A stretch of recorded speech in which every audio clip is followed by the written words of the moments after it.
Olá, Flávia Albarran, coach de carreira e de alta performance. E no vídeo de hoje a gente vai falar sobre estresse. Conta pra mim, como é que você lida em situações de estresse?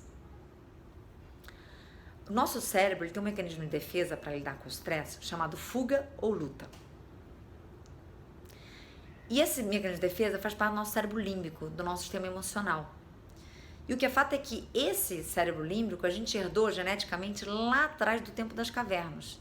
Então, apesar da gente estar vivendo na era tecnológica, a nossa capacidade de reagir aos problemas ainda data do tempo das cavernas. Vou dar um exemplo. Imagina que eu, Flávia, estou ainda vivendo lá no tempo das cavernas, acordo na minha caverna, escovo meu dente, passo um matinho na boca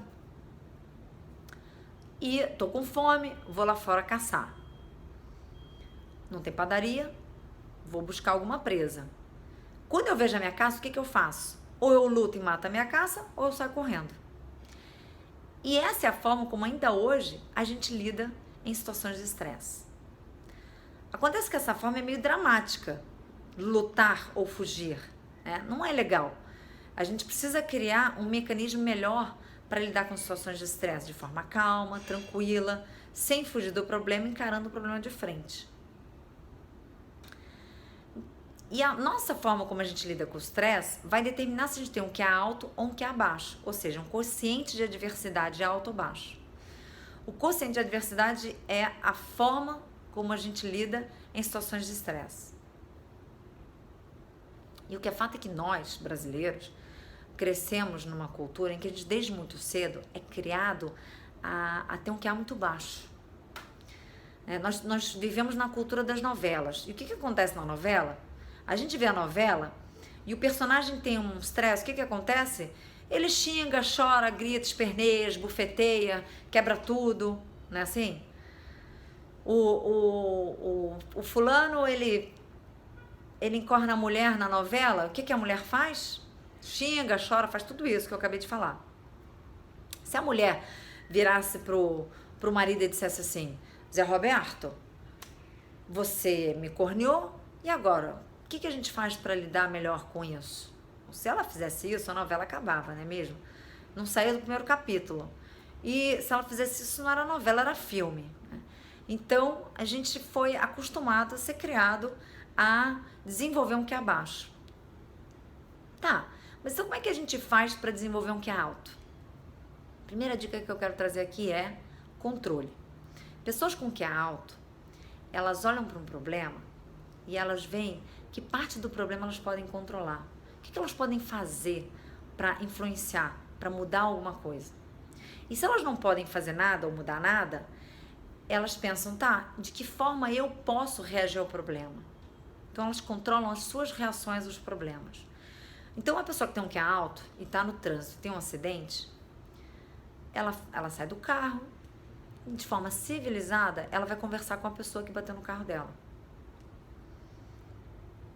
Pessoas com QA baixo, o que elas fazem? Sai do carro, começa a gritar, vai esbofetear o outro e não resolve nada, não é mesmo?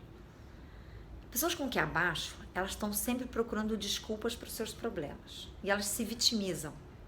É a pessoa que diz assim: eu sou gorda, meu metabolismo é baixo mesmo, nunca vou emagrecer, não há nada que eu possa fazer para mudar isso.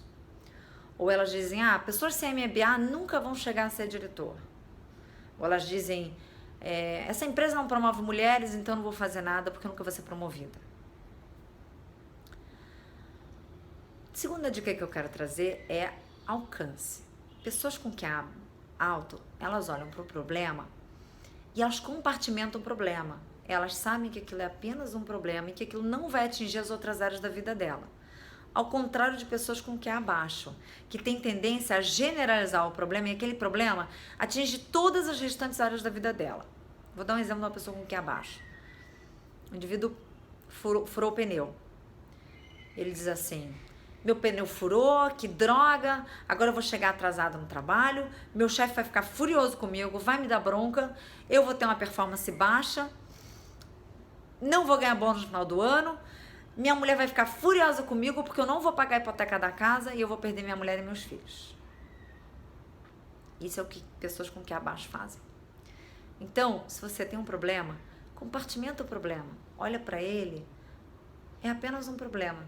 Eu vou resolver. Nesse caso, eu vou consertar o meu pneu furado.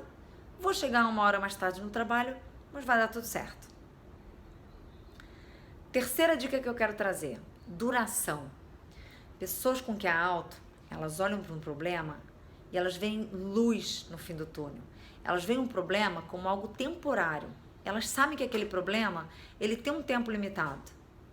Ao contrário de pessoas com QA baixo, que elas acham que o problema vai durar para sempre, nunca mais vai acabar.